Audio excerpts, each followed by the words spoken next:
They were losing confidence and credibility with the organization. They were losing trust with each other. So let's dive into case study number 1. As I said, the ELT transformation. Let me give you a little picture, which is a good idea. We draw this picture with our clients. We play it back to this is what we discover during our discovery, and we play it back to them. And so the short story is very similar to many organizations. The departing group CEO, the board had changes and a new board chair. Now, importantly, they were halfway through a very significant service delivery transformation. Currently, it was all about the pain. There hadn't really been a chance to get the gains yet. However, there was constant and high pressure on budget, and the mantra of do more, reduce cost, increase revenue was ringing in all their ears. Now, when we were brought in, the CEO and the executive really thought they were just losing. Everything was about loss. It was a harsh reality for them. They were losing confidence and credibility with the organization. They were losing trust with each other, operating in the silo of their own and thinking they were on their own for silo. They had burned and had not reinvested in social capital, and therefore the morale of people they were leading and others, stakeholders, was dropping hard. And the impact on their performance, their well-being and health and resilience, and also the metrics of staff engagement and effectiveness were hard to swallow, yet hard not to ignore. So let me share the initial CLA. This is with the top 8, where they were saying, what is our leadership and how is that showing up?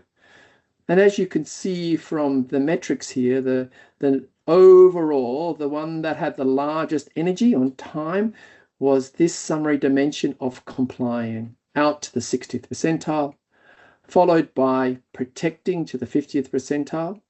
And then we have to sort of swing all the way around here to systems awareness to the 40th. And then most things here are dropping below the 40 and including for achieving under the 30th. When they got this data, it felt real to them, and they were really positive about how much of this they thought they needed. But the gap between what they really understood that this is what they wanted. They understood what performance they could see in the past and belief in the future was important to them. So it was a powerful first conversation and also an affirmation of the hard work they've done and also the cost of continuing without change. So we identify, usually with our clients, we just try and give them 3 or 4, what are we going to focus on? Not everything, but what? And so in this organization, it was cross boundaries and breaking down silos.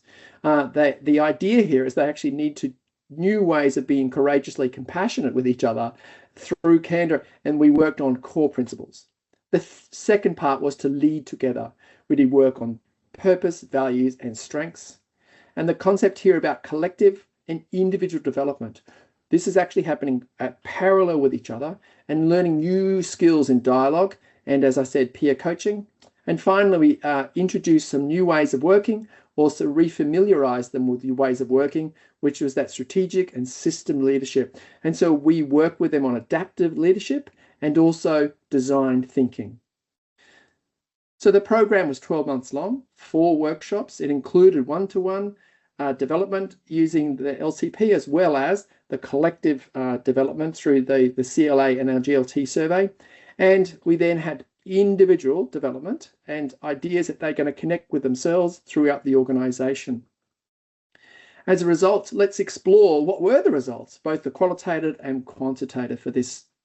So this was the post-CLA measure and result number 1. So I'll let you just absorb that for a moment.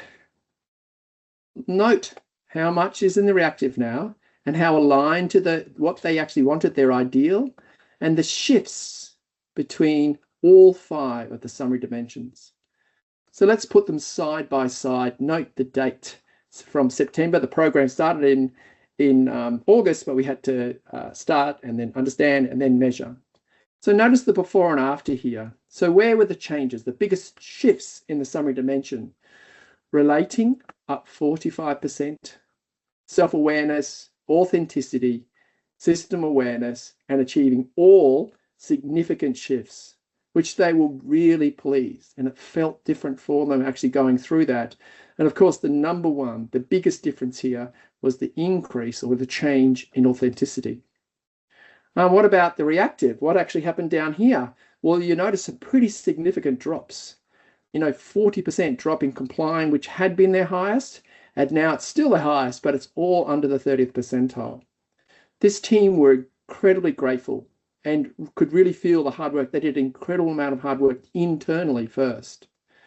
So side-by-side comparisons, there were shifts right through. And when we get down to the detail of competency and tendency, I'm not going to go through them here, but there's some pretty significant shifts. Really importantly, they wanted and celebrated courageous authenticity, the willingness to speak with courageous candor. Also, this idea about distant. They're incredibly social and interested people. And so the shift in using the idea about less distant with each other and actually caring connection are massive changes for them. So they felt once again like a team, and they felt like a team that could work well together.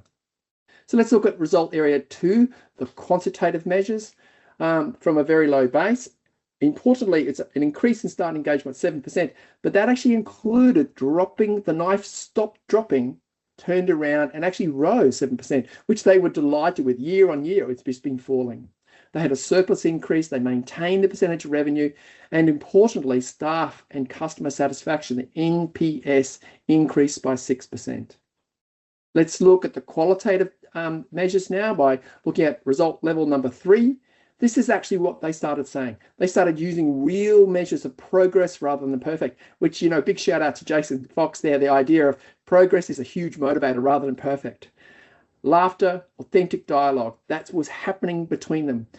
Committed action, when they said they're going to do something, we refer to as delegate with confidence. If you're doing something, I don't need to worry about that. You've got this. A committed action, which they delivered on.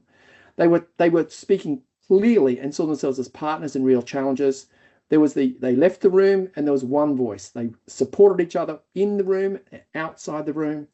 They went very visual. They actually drew a tree. They started talking about things. They attended walk around the company floor. They held conversations. They referenced stories from the floor. Fundamentally changed the way things were done. They were open to speaking about tough things and see the issues, but also the challenges and then the opportunities that came from those. And ultimately, they understood when they're together, balcony time was more important than talking about what was happening on the dance floor. So lived experience, we asked people between 3 and 6 months after the program, would they be willing to talk of how things are going, what the difference is made. You've probably read some of this on the screen already. The case studies, which are available to you, give more examples of these 4 measures. And so we encourage you, if you're interested in this case study, to go back and read around that. Don't underestimate the power of the narrated leader's story. It's quite transformational for people. And of course, we still have relationships with all the people who are in this room. And that's part of how we work with our clients. It's not a one and done. We have a 20-year window where we believe if we have a relationship with you, we could still be working 20 years from the first time.